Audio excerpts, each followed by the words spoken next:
I've been thinking a little bit about YouTube and music and the algorithm and what it would take to attract an audience and appeal to an audience on YouTube. And I feel like I'm coming to the conclusion that YouTube is not good for growing music channels. I guess that's a weird thing to say, since some of the largest YouTube channels are music channels and some of the most popular videos on YouTube are music videos.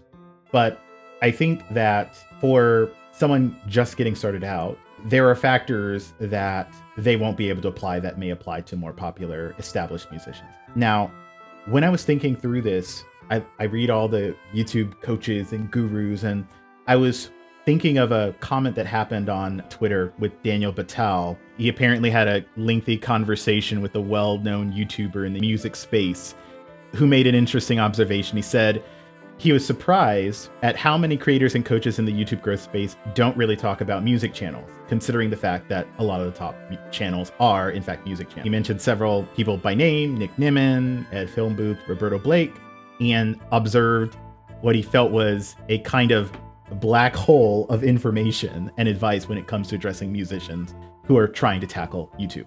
Then Daniel listed a few tweets where he says that he has provided advice to music channels. The thing that I remarked about, that I just guessed even before I clicked on these, was I'm sure that the advice that gurus give to musicians is essentially don't be a music channel, or to state it slightly more charitably, don't be just a music channel.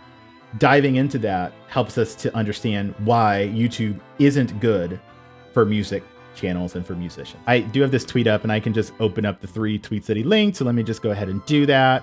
And I'll say the first one, this is what Daniel says.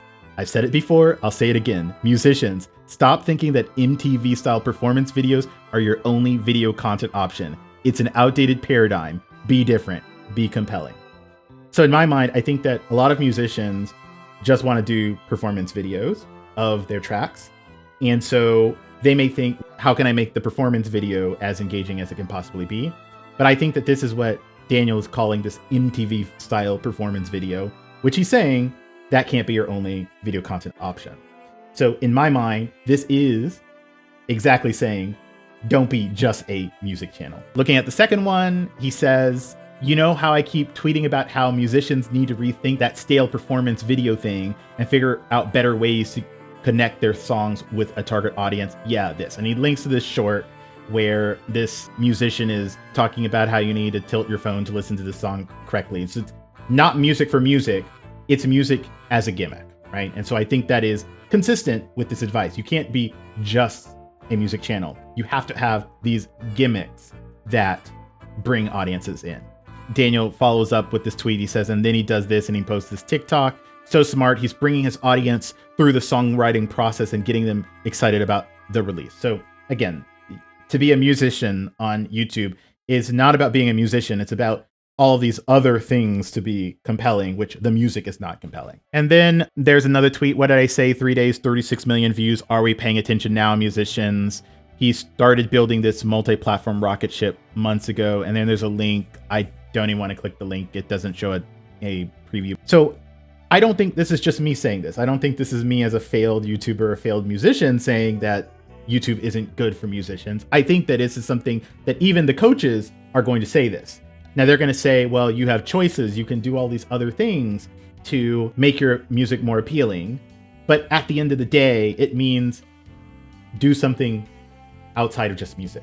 I actually want to talk about this in terms of the conventional advice that most musicians think about when they think about how to grow an audience. And that normally is grow an audience, not by starting on original music. That's like no man's land, but by covering pieces that people are looking for. And so in my community, the video game cover music community, that usually means covering video game music. And I think that this is also a problem because there's lots of musicians in the video game music cover community who remark that those don't get a lot of views anyway. And so lots of people have tried to hypothesize and elaborate on what has led to this series of events where several years back, people would grow channels on video game music covers, and that doesn't seem to be happening as much as it used to. And maybe it was how the algorithm worked back then, but it doesn't work the same way now. And I think that it's very common for people to blame the algorithm, but the thing that I've noticed in listening to a lot of people talk about YouTube, especially employees at YouTube who are in charge of the recommendation systems, is that the algorithm is the audience, or the algorithm follows the audience. And so the idea is anytime you refer to the algorithm, see what happens instead if you refer to the audience instead. What would happen if we thought about the audience instead of the algorithm? And then you get into much more complex problems of it's now not just about what kind of tags do I need to add. It's now about human behavior, human psychology, marketing, things like that, which is a lot more nebulous. And again, I would say that those are things that are not music, right? If growing on YouTube means becoming a great marketer, that's a whole different skill set that has a whole different degree plan and a whole different career than music. I do think that it's important to understand audience psychology and audience behavior.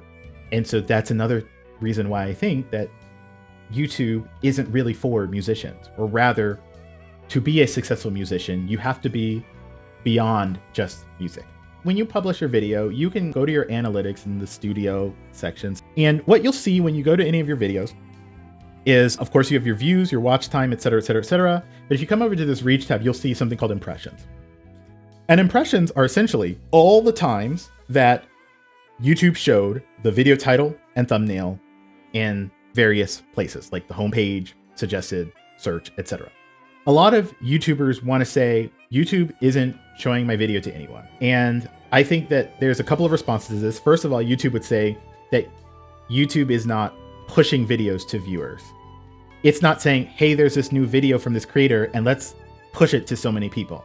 Rather, YouTube would consistently say that when a viewer goes to the site comes up with a list of videos that it thinks that viewer would be interested in. So every time you go to the YouTube homepage, YouTube is coming up with the list of however many videos that it thinks that you might be interested in.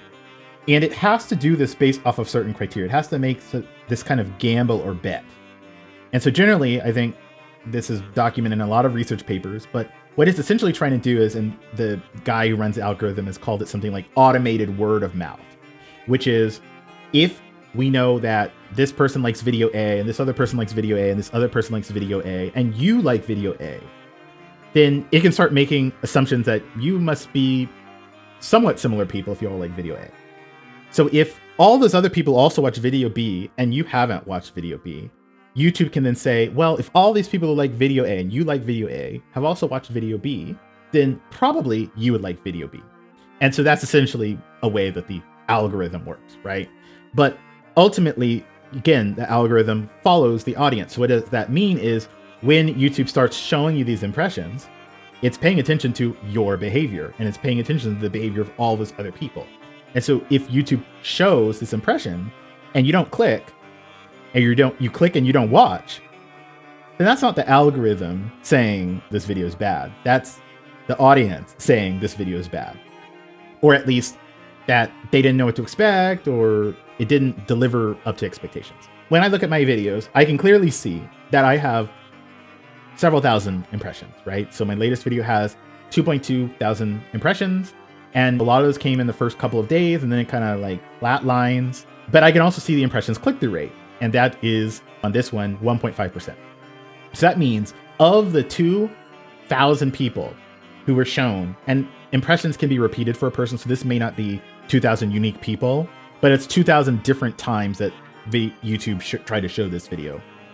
Only 1.5% of people saw that title and saw that thumbnail and clicked. And that's just like not good, right? So the other thing people say is like, what's a good click-through rate? And that also doesn't really work out because it really depends on the topic and it depends on where in the video's life it is, and it depends on all these factors. So you can't just have one number. It's very contextual. But I can say probably that 1.5% click-through is probably not good.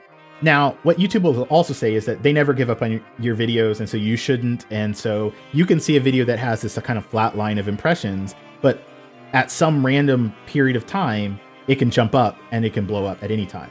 And usually the argument is that this is not because YouTube just tried to push it out to more people. It's because there's something that's happened behaviorally that has changed things.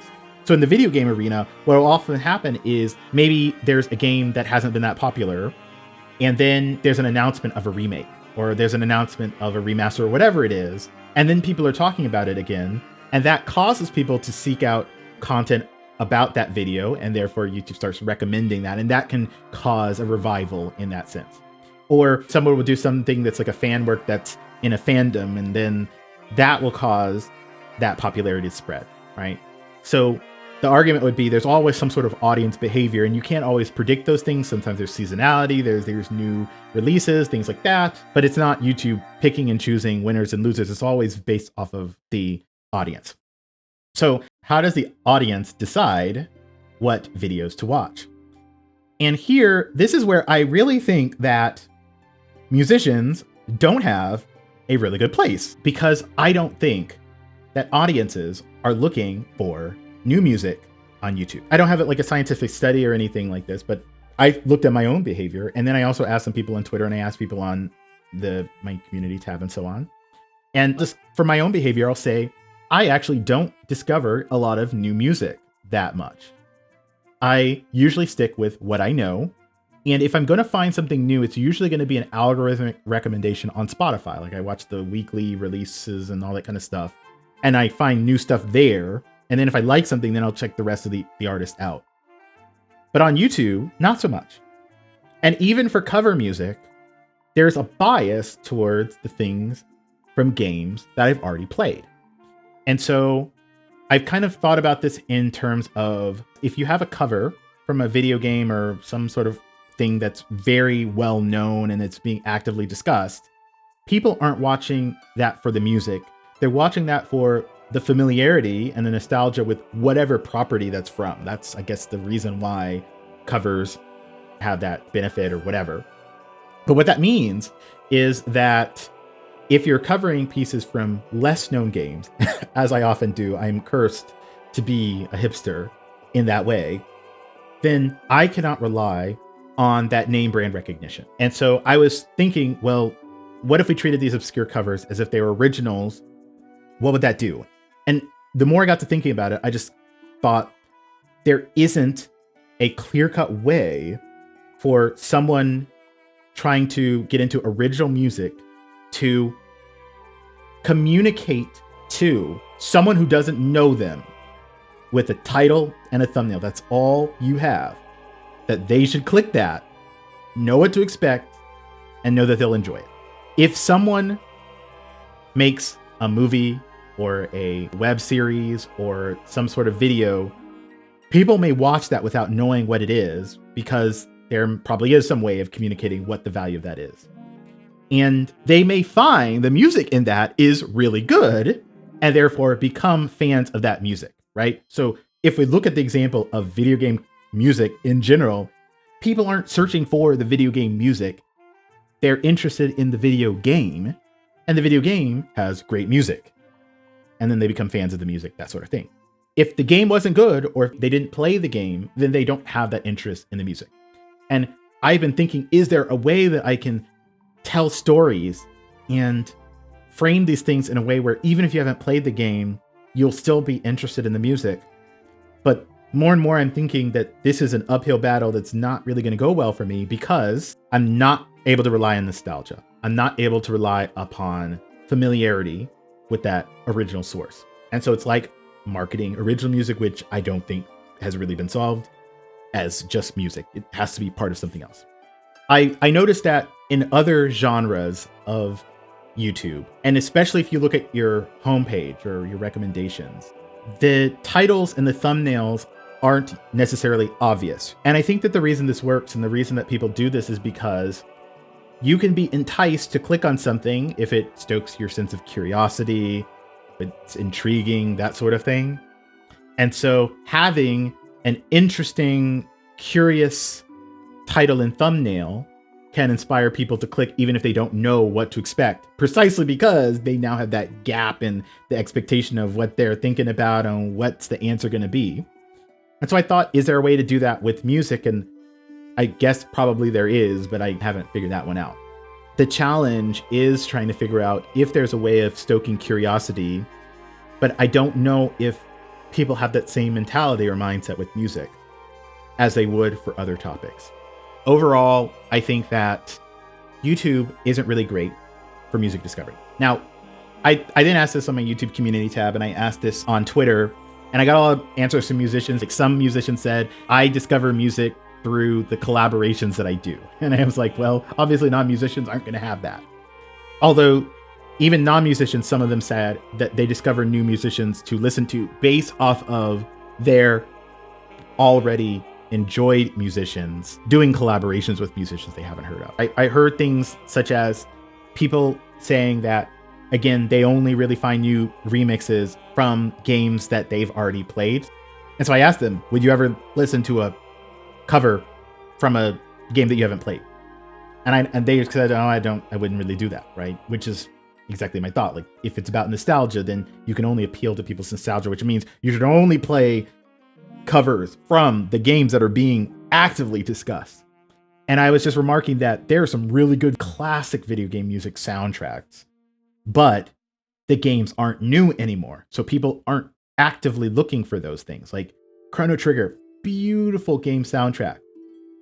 Very old game. Yeah, they do some remasters and remakes every few years, but people aren't searching and talking about Chrono Trigger. And so if you see it on your feed and you know it, then you might say, hey, yeah, I like Chrono Trigger music, I'm going to listen to these covers. But other than that, it's not something that's being actively discussed. And so I was remarking, a lot of these former video game cover musicians have now switched to nerdcore and doing original music, but it's not completely original music. It's music that is designed for specific fandoms that are very popular nowadays.